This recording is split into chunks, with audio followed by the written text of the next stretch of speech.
The problem with consistency is that it's not attractive or exciting.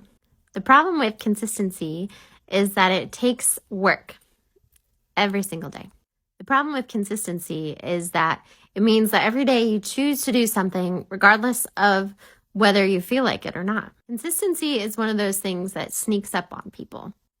It's when you go to the gym every single day instead of sleeping in or going out to brunch with friends. It's when you choose to start a business knowing that you're going to have to be consistent in it in order for it to grow. So you commit day after day, month after month, year after year.